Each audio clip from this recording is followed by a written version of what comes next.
pedir protección o a pedir que se le designe un apoyo para determinadas circunstancias, y el juez va a establecer las funciones que va a tener esa persona en la asistencia de la persona protegida y a quien en su favor se lo haya incluido en este sistema de protección.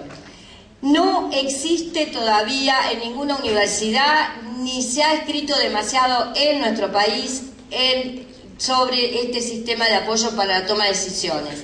En algunos de los códigos comentados hay cuestiones que hablan de eso. Pero lo importante de este nuevo sistema de protección resulta el que se cumple perfectamente, armónicamente con la Convención sobre los derechos de las personas con discapacidad, que es bloque constitucional. En noviembre de 2014 se incorporó a los tratados de derechos humanos existentes en la Constitución Nacional, se incorporó esta nueva convención, con lo cual ya hoy el reclamar un sistema de apoyo para una persona que no sea un curador que vaya a pedir por él y lo sustituya en sus deseos, en sus preferencias, sino va a ser una persona que va a ser de confianza de la persona en cuyos beneficios se promueva la acción, va a poderlo pedir. El juez, desde un lugar de trabajo personalizado, como dicen los franceses, las sentencias guante, ¿no es cierto? En las sentencias el juez va a tener que establecer puntualmente, a pedido del Ministerio Público, porque así nos llamamos en el nuevo código, el Ministerio Público, en todo lo que tiene que ver con la asistencia para el sistema de apoyos, en todo lo que tiene que ver con la designación de los apoyos, en todo lo que tiene que ver con la designación de los curadores, con la asistencia de los menores cuando se quieren casar por debajo de la edad legal. En todas esas circunstancias el asesor de menores va a ser parte. Y me estoy yendo del... Bueno, los alcances y límites de la representación. Las limitaciones al ejercicio de la capacidad, como les dije antes, son excepcionales porque lo que se promueve ahora es la no sustitución de la voluntad del sujeto. Y después las relaciones de poder cambiaron, eso los comenté, que el primero sobre el segundo no va a existir más, sino que la intervención va a ser participativa, va a ser para los intereses de los demás, van a ser las intervenciones de todos aquellos que somos sistema de protección. Consecuentemente, la representación del asesor como función también va a ser proporcional, adecuada y flexible a la extensión de la limitación en cada caso particular. ¿Qué significa esto? En mi opinión, que si una persona está declarada insana, supongamos desde hace muchísimo tiempo, ahora con la aplicación del nuevo código se la va a evaluar interdisciplinariamente, que esta es otra de las novedades que tenemos en el código, de que todas las evaluaciones, tanto sean de los niños y sus circunstancias o de las personas que tienen alguna afectación en su salud mental, van a tener que ser evaluadas a través de un equipo interdisciplinario. ¿Quiénes van a formar el equipo interdisciplinario? Bueno, el médico, el psicólogo, médico psiquiatra o psicólogo profesional de la salud, puede ser un antropólogo, puede ser un trabajador social, y la conformación de ese equipo interdisciplinario va a tener que ver muchísimo con el defensor de menores o con el asesor tutelar. En este momento hay muchísimos problemas con esta integración del equipo interdisciplinario. ¿Por qué? Porque el cuerpo médico forense en la Nación no atiende a las cuestiones de familia ni a las cuestiones de salud mental. Entonces, la gente que no tiene obra social, los que tienen obra social, van a la obra social y piden un informe interdisciplinario. Y lo traen al expediente, y lo traen. ¿Qué dice el asesor de menores? Bueno, que está perfecto, que les ha costado, pero que esa opinión médica amerita que se la tenga en cuenta y que entonces la restricción de la capacidad tiene que ir nada más que para que no pueda percibir los alquileres de la casita que tiene en el rodeo. Pero, ¿qué es lo que pasa? Que después va a la Cámara cuando revisa la declaración y la Cámara dice no, que venga el informe interdisciplinario firmado por 3 médicos psiquiatras.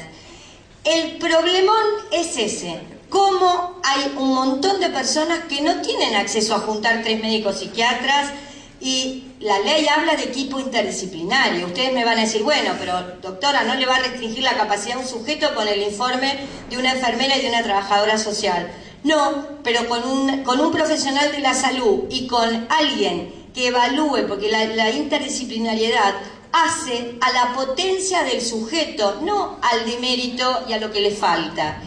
Como hemos cambiado el paradigma, como lo dijo recién la doctora Lam, del poder médico hemos pasado al paradigma de los derechos humanos, no podemos pensar sino que esa mirada interdisciplinaria de distintas áreas, lo que está tratando de visualizar es qué es lo que puede hacer una persona, y no como es un esquizofrénico residual de tinte paranoide y obsesivo compulsivo, no puede nada, y por eso es insano. Ahora estamos en otra sintonía, con lo cual la interdisciplinariedad la tenemos que promover desde inclusive la asesoría tutelar o desde el asesor de menores, que tenga que facilitarle a la persona el hacerse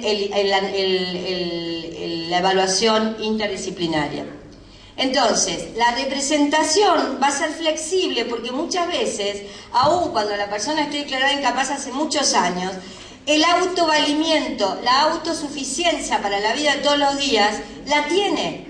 Y lo importante en materia de discapacidad es que la familia pueda repartir las cargas. Ustedes sabrán, las colegas como yo, que a lo largo de los años vamos viendo la misma gente y cómo a veces los curadores se asemejan a los insanos. Vienen los dos hermanos y uno los ve y dice, ay, ¿cuál es cuál? Porque están los dos. O sea, la enfermedad mental es una enfermedad muy jorobada porque la va consumiendo a la persona y cada vez van saliendo menos, entonces vienen a tribunales y al final uno no sabe, o también uno ve siempre el envejecimiento de las madres. La madre que se sube a sus espaldas al hijo discapacitado y para cuidarlo o por lo que fuera, lo anula. Hay que promover la autonomía de ese hijo con discapacidad, que si a lo mejor puede bañarse y puede ir a la panadería a comprar el pan, ya le quita 2 cargas a la madre. Pero esas cosas también las tenemos que promover nosotros desde nuestro lugar, que seguramente lo hacen porque lo hemos hecho siempre. Pero lo que quiero decir es que la nueva ley tiende a eso, a promover el autovalimiento para las cuestiones de uso cotidiano. Por supuesto que la capacidad plena, si sabemos que lo único que tiene es una casa y que a él le gusta ir al bingo y le gusta prometer que va a vender la casa para que le den plata, lo que fuera, porque quiere ir al bingo, esa persona va a tener que ser restringida y limitada en su capacidad porque es disvalioso para él desprenderse de esos actos o de esas cuestiones, de esos bienes que son los que le permiten vivir. Entonces, la capacidad progresiva se les debe reconocer, y si reconocemos la capacidad progresiva es que estamos reconociendo que la representación como función sustitutiva también es proporcional a esa capacidad progresiva. Si tenemos un joven, un adolescente de 17 años, el que se quiere ir a estudiar a otro lado y los padres no lo dejan, el asesor va a tener que apoyarlo, porque si él sabe, una persona que es capaz de preguntar, es capaz de pedir y es capaz de explicar qué es lo que quiere, es que madurez tiene y discernimiento también. En ese caso, entiendo que el defensor de menores o el asesor de menores, si las circunstancias del caso lo consideran, va a poder pedir para él o va a poder acompañarlo a él en esta autonomía progresiva que marca su petición. Bueno, los actos no alcanzados por la representación son los actos personalísimos, como el reconocimiento de hijos, el prestar el consentimiento para su propia adopción, el matrimonio. Entonces, estos actos no pueden ser alcanzados por la representación necesaria ni por la representación complementaria. Bueno, ¿en qué lugares del código se manifiesta la representación legal, que es la que cabe al rol del asesor? Se manifiesta en la parte de la responsabilidad parental, cuando hablamos de los hijos adolescentes que tienen el ejercicio de la responsabilidad parental de sus hijos menores de edad, pero que si tienen que realizar algún acto de disposición, necesitan el asentimiento de sus representantes necesarios y del Ministerio Público. O sea que en esta circunstancia, siempre que hay disposición de bienes, el Ministerio Público es parte indispensable porque hace de salvaguarda, como dice la Convención. El asesor de menores es una salvaguarda del proceso, que quiere decir que es un controlador, es uno que controla la legalidad del proceso y si el acto le es conveniente, necesario y de ventaja evidente para la persona menor de edad, como es la doctrina que surge del artículo 136 del Código de Vélez y que está reproducida en un artículo que no recuerdo el número cuando hablamos de disposición de bienes de personas menores de edad. Los apoyos con facultades representativas, reconocidos por el preámbulo en el inciso J como el apoyo intenso. Ahí también, como es una facultad representativa, va a ser parte necesaria el asesor de menores para hacer de salvaguarda de esta representatividad del apoyo.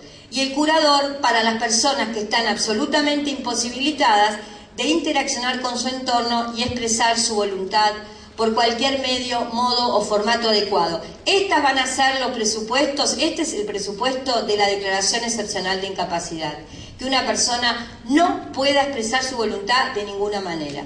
Entonces, en esos casos va a tener un representante curador. Y aún en estos supuestos que la persona está en coma profundo, el juez va a tener que decirle al curador qué es lo que tiene que hacer y qué es lo que no tiene que hacer. Le va a establecer el alcance y extensión de sus funciones, previa intervención del Ministerio Público. O sea que los que vamos a tener que darle al juez la solución para el caso somos nosotros, este órgano de protección que está vivo en el nuevo código y fortalecido. Bueno, en el 103 es donde se establece la actuación del Ministerio. Ya no habla de la intervención, sino de actuación. La actuación, que siempre esa fue una duda que teníamos o que nos sentábamos a decir, ¿cuál es la diferencia entre actuar e intervenir? Y bueno, nosotros creemos que actuar es cuando realmente se pone en movimiento la petición. La intervención puede ser que uno ponga, tomo conocimiento, pero la actuación es cuando hay una decisión positiva, de una pretensión positiva, porque nuestra esencia, aparte de ser representantes, es cómo pedimos al juez, qué argumentos damos para que se nos conceda lo que creemos que luego de haber hablado con la persona menor de edad es lo mejor o es lo que conviene a su mejor interés, ¿no es cierto? Entonces nosotros tenemos que argumentar, tenemos que saber pedir, no tenemos que ordenar. El asesor no es un conjuez, el asesor tutelar es una parte más que tiene que lograr y convencer al juez que lo que el niño quiere o lo que nosotros pensamos que los representantes necesarios quieren para él es lo mejor y hay que dárselo. Entonces, en el ámbito judicial, porque nuestra intervención está en los dos ámbitos, puede ser complementaria o principal. En realidad, lo que modifica todo lo que viene después, lo que viene ahora, complementaria, es cuando nosotros sabemos bien cuando somos complementarios en la intervención. Y es cuando los padres han designado un letrado para que los represente para un reclamo de los chicos o para un reclamo de los hijos por un accidente de tránsito, por ejemplo. Entonces, si nosotros vemos que la intervención, que los padres han elegido un buen abogado que está haciendo bien su trabajo, y ¿cómo tiene que ser nuestra intervención? Nuestra intervención tiene que ser de acompañamiento y apoyo y complemento de esa labor de los letrados. Y no tiene que ser la quinta pata del carro o el ancla de capa, como decía la jurisprudencia de la Cámara Civil. Nos llamó así, porque en una época parece que los asesores de menores eran molestos y decían todo que no, entonces los juicios se dilataban porque se oponían a todo. Y por ejemplo, es bueno hablar ahora también de los pactos de cuota litis. En la ciudad, en la justicia nacional, muchas veces en la primera intervención los asesores dicen, para que digan si han suscrito los padres pacto de cuota litis con los abogados.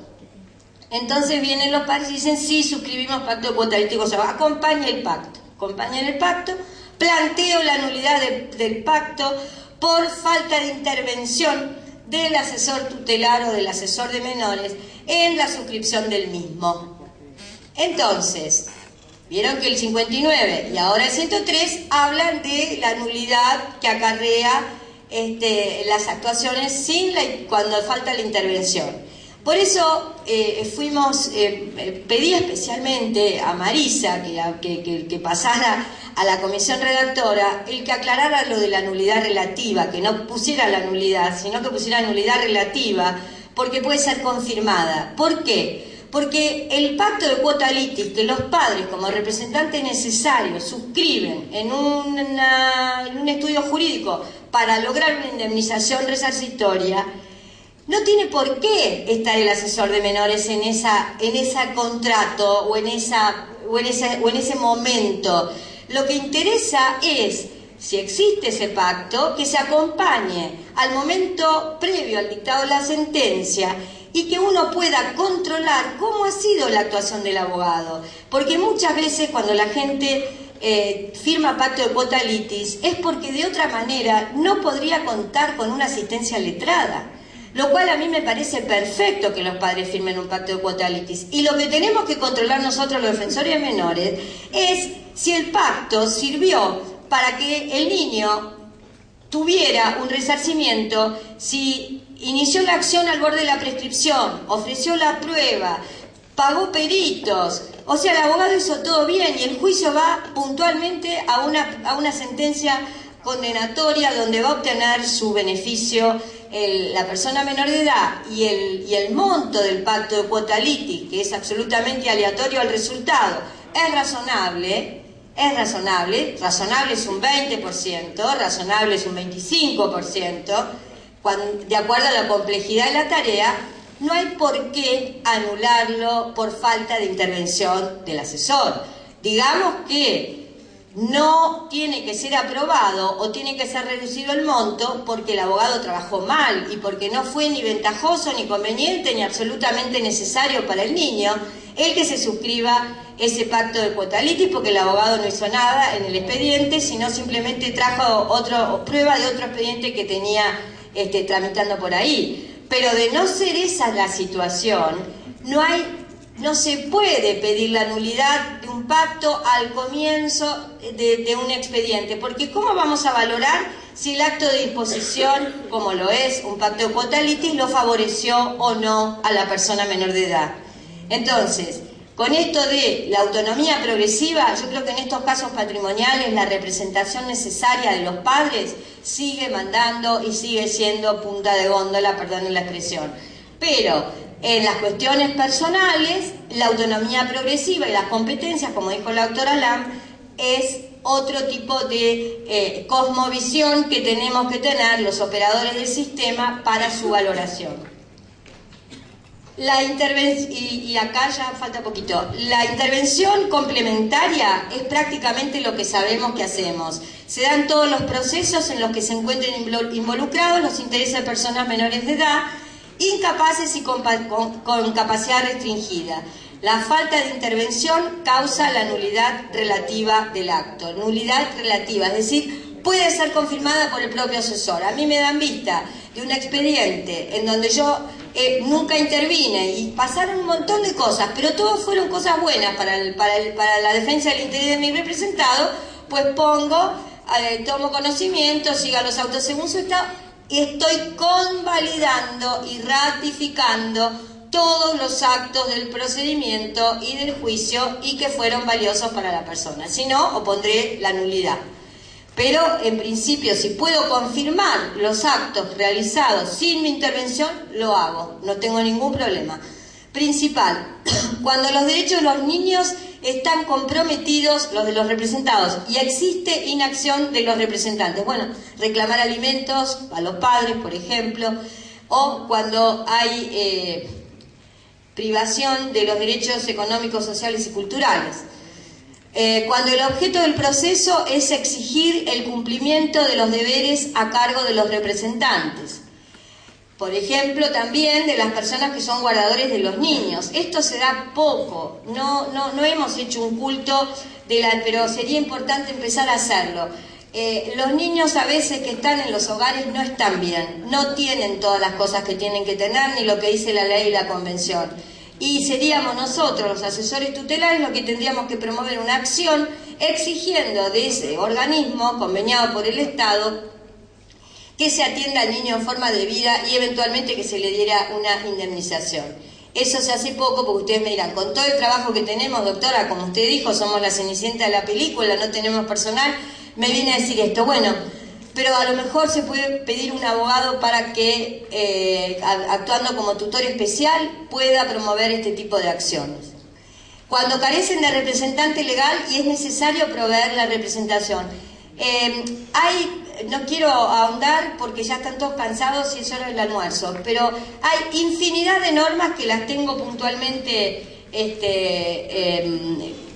escritas sobre toda la acción principal que tiene el asesor en materia de tutela, en materia de buscar representación cuando la persona se encuentra en una situación de vulnerabilidad.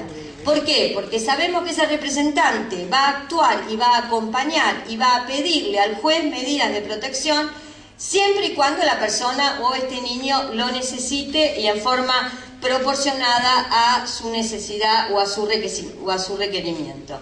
Bueno, esto ya lo habíamos dicho. Otra de las misiones que tiene el asesor de menores es garantizar la aplicación de estándares internacionales y la regla del artículo 31 por parte de los representantes. Es decir, siempre sabiendo que la persona tiene la plena capacidad para el ejercicio de sus derechos, salvo algunas restricciones o limitaciones que el juez le establezca.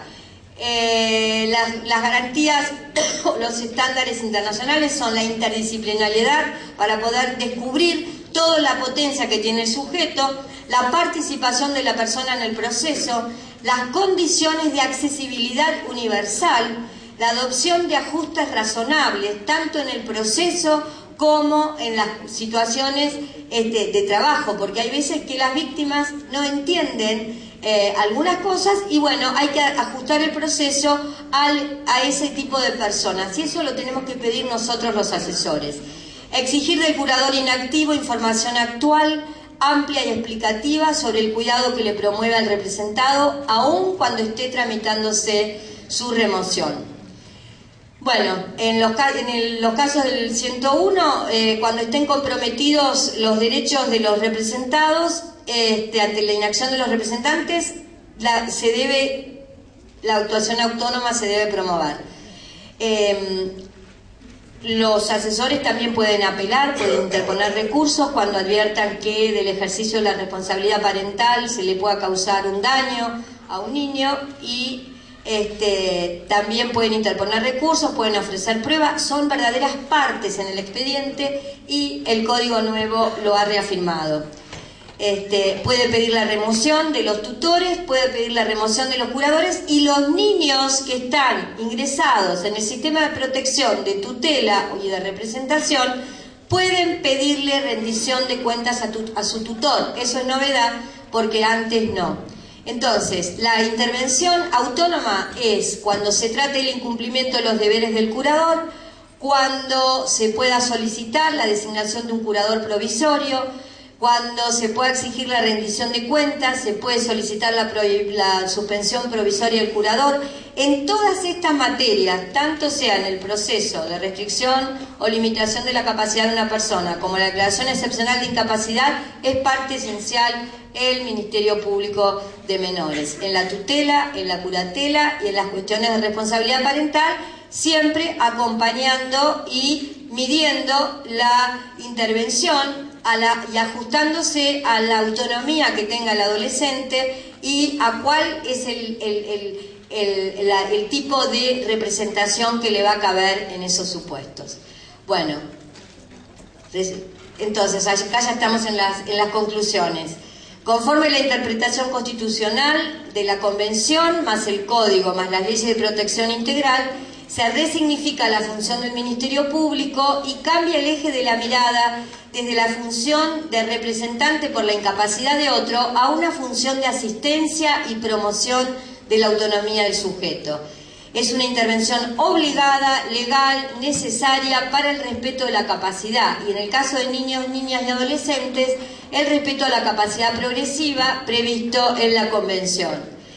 Y que esta visión le otorga una legitimación amplia al Ministerio Público. Entonces, es concebido como un órgano constitucional del Estado que cumple un plus en la protección integral de los derechos de las personas vulnerables. Bueno, gracias.